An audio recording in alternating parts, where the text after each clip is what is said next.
वर्षों से हम सब चाहते थे कि अयोध्या में राम मंदिर बने, नहीं हो पाता था।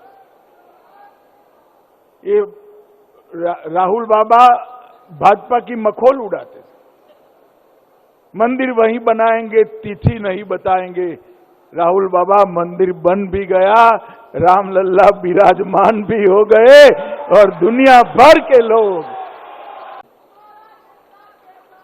चाहे देश की सीमाओं को सुरक्षित करना हो, सर्जिकल स्ट्राइक, एयर स्ट्राइक और अंत में ऑपरेशन सिंदूर से पाकिस्तान के घर में घुसकर उसको जवाब देने का काम नरेंद्र मोदी जी ने किया।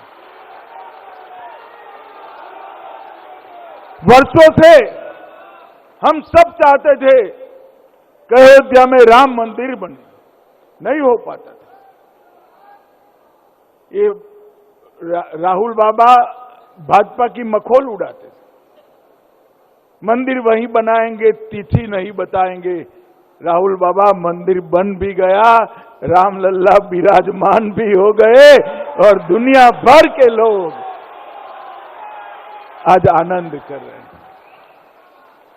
काशी विश्वनाथ कॉरिडोर बनाना हो, सोमनाथ के मंदिर को फिर से सोने का बनाने की शुरुआत करनी हो, करतारपुर साहिब कॉरिडोर बनाना हो, हर ऐसे मसले जो सालों से अटके हुए थे, मोदी जी ने उसको चुटकियों में समाप्त कर देश की जनता का विश्वास बढ़ाया।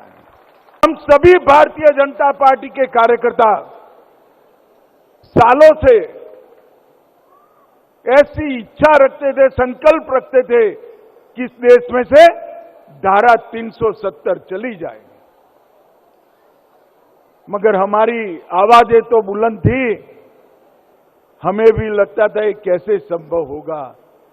देश ने मोदी जी को दूसरी बार प्रधानमंत्री बनाया, 5 अगस्त 2019 को धारा 370 को समाप्त। मित्रों, मैं मोदी जी को नेतृत्व में सालों से काम कर रहा हूं। 24 साल से मैंने देखा है, देश में एक ही व्यक्ति है जिसने कभी छुट्टी नहीं ली है, वो नरेंद्र मोदी है। 24 साल तक अहर्निश, हर क्षण, हर पल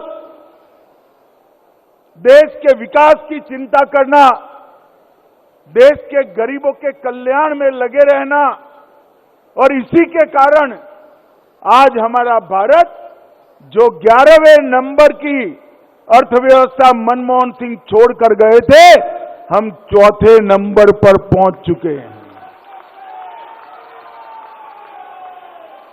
और दिल्ली वालों, तैयारी रखना, 2027 तक हम 3रे नंबर की अर्थव्यवस्था विश्व में बन रहे हैं। ये अचंभित करने वाली सिद्धियां दृढ़ संकल्प से, निस्वार्थ भाव से अगर कोई काम करता है तो ही आ सकती है।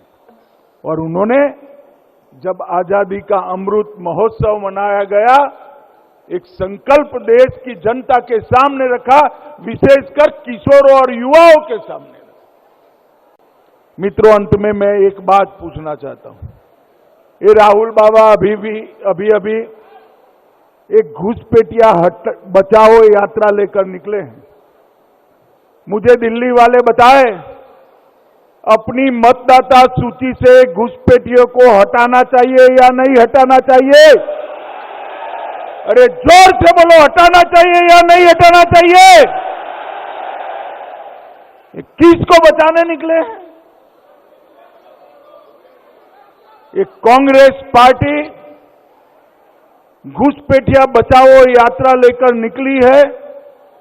मैं आज इस मंच से देश की जनता को कहने आया हूं, बताने आया हूं कि इनको पहचान लीजिए। वो चाहते हैं कि घुसपैठिए हमारी मतदाता सूची के अंदर बने रहें, क्योंकि उनको भारत के लोगों पर भरोसा नहीं है, घुटपे से घुसपैठियों के आधार पर चुनाव जीतना चाहते हैं। भाइयों बहनों, जो गहन पुनर्निरीक्षण हो रहा है, एसआईआर हो रहा है, भारतीय जनता पार्टी एसआईआर का समर्थन करती है और मतदाता सूची को शुद्ध कराने के अभियान का भी समर्थन करती है। आज यहां पर हम सब लोग मोदी जी के 75वें जन्मदिन पर एकत्रित आए हैं, तब आज पूरा देश कई मंदिरों में कई यज्ञ कर कई हवन कर मोदी जी को शुभकामनाएं भी दे रहा है और उनके लंबे स्वास्थ्यपूर्ण आयुष्य के लिए ईश्वर से प्रार्थना भी कर रहा है।